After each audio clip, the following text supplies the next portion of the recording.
Checking in with you from Denver, Colorado, where I didn't expect to be right now. I was waylaid with a flight cancellation on my way to Raleigh, North Carolina, where I'll be tonight and tomorrow before getting back to Washington, D.C. for a very busy week that includes one of the biggest events of the year in Washington, and that is the annual National Prayer Breakfast that draws the President of the United States, virtually all of our top level government officials in Washington, and heads of state from other nations, diplomats, ambassadors, you name it.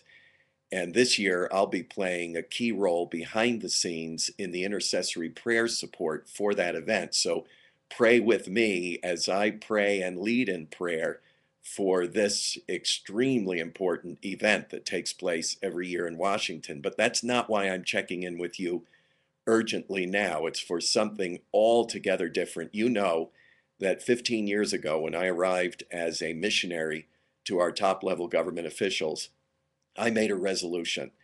I said, I will not leave Washington, D.C. until God calls me elsewhere. And I have not heard that call yet. In fact, if anything, I've heard the opposite. I've heard God calling us to an even deeper commitment to his work in Washington than ever before.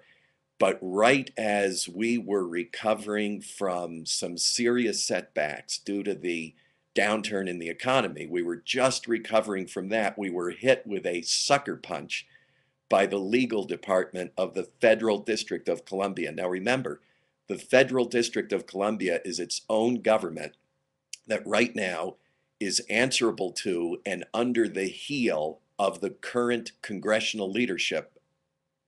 Read that, Nancy Pelosi and Harry Reid, who dictate to the Federal District of Columbia what it will do and what it won't do. And they pulled a wicked surprise on us, went back years in their records and determined that we were liable to pay a so-called recordation fee when we acquired our ministry property on Capitol Hill. Well, we were told at the time by the title company, no church-related, not-for-profit, religious, charitable organizations like ours are liable to pay this draconian fee of $8,500. This isn't a $100 fee, a $200 fee, or even a $1,000 fee. This is $8,500 of a recording fee for bureaucrats to record our title, our deed to our property.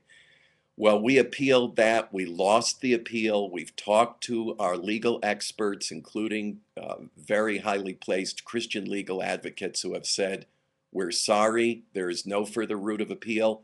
You have to pay. And not only did we have to pay the $8,500, we had to pay an additional penalty, bringing the total fee to over $12,000. Well, we had to just pay that.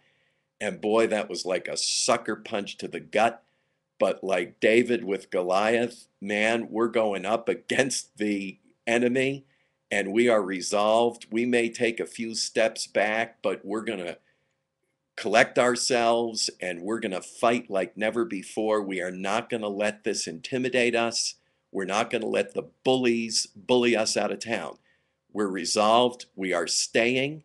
And we are doing what God has called us to do, but we need your help right now. We really must recover from this blow.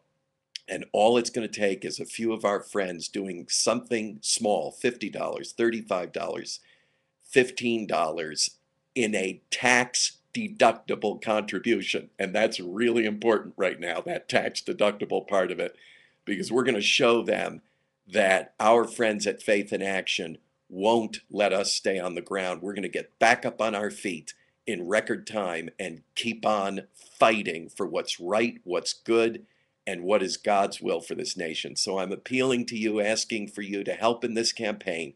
You can do it by going to our website, using the donate button. Just press the donate button there and make your contribution and deduct it from your taxes, and we'll be up and running in no time at all. Thank you for standing with us for such a time as this. Greater is he that is with us, that is for us, than he that is against us. Thanks a lot. God bless.